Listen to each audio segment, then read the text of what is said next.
Quite a bit of my work has dealt with time, has dealt with history, retelling history, reopening history.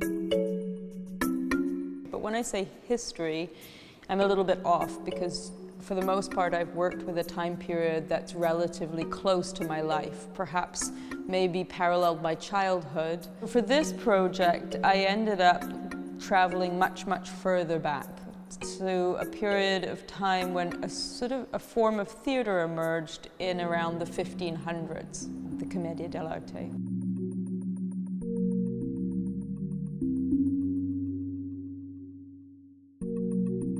And I was interested particularly in how this form of theatre that was often, theatre often being lingually based, plot-driven narratives that relied to some extent on language, how it had traveled so successfully throughout Europe. The Commedia dell'Arte has influenced theatre in Spain, in France, in Britain, Germany, and to some extent it's sometimes discussed as a kind of birth point to what we think of as contemporary theatre today. Over the past 2 years, I've been involved in the Max Mara Prize for Women Artists. Upon being the recipient of this award, I was then offered a 6-month residency in Italy. And it's been a fantastic opportunity. We decided that I should go to Rome for 3 months, to Naples for 2 months, and to Venice for 1 month.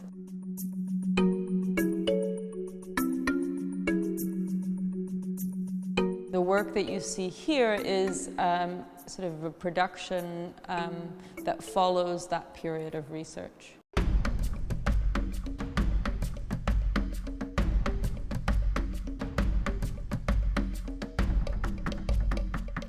As an oral form of art and one that was live, it hasn't left a lot of sort of remnants.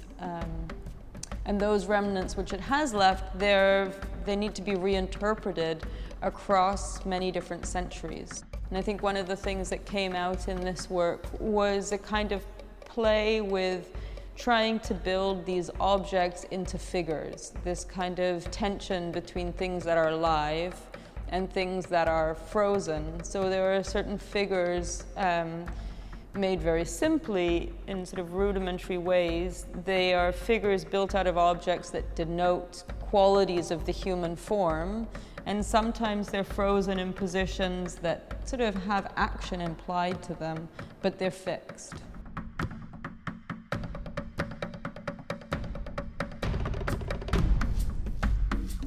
The question is how do you then bring the object into the present? Do you try and find a historical object, or do you try and find a contemporary one that's its equivalent? Or is it more that you're sort of playing a game between trajectories that continue from one time to another and trajectories that are completely fractured?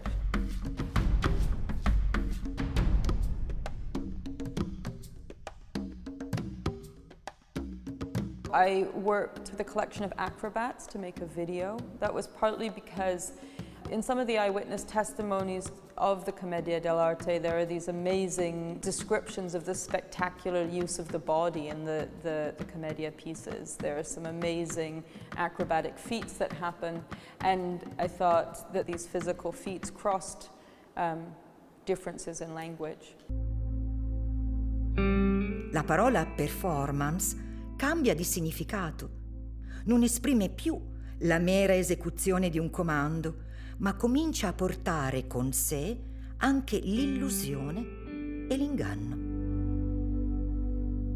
The sound piece tells the story of the peasant Martin Guerre who travels off to war, and somebody comes and takes his place. They pretend to be Martin Guerre. There are many, many versions of theatrical tropes or games that are played in the Commedia dell'Arte with imposters, with mistaken identity. the point of that the Martin Guerre story happens, and also the early Commedia dell'Arte. Both of them are situated at a historical point where notions of how people were read socially were in flux. So the fixity of people's lives under feudal systems were opening up and shifting.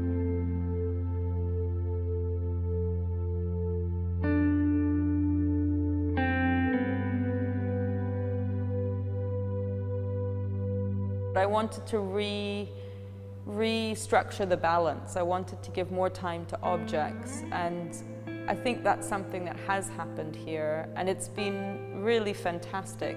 And I think one of the things I'm most excited about in terms of looking into the future is figuring out how that aspect of this project will come with me, and what it'll mean for the next work I do.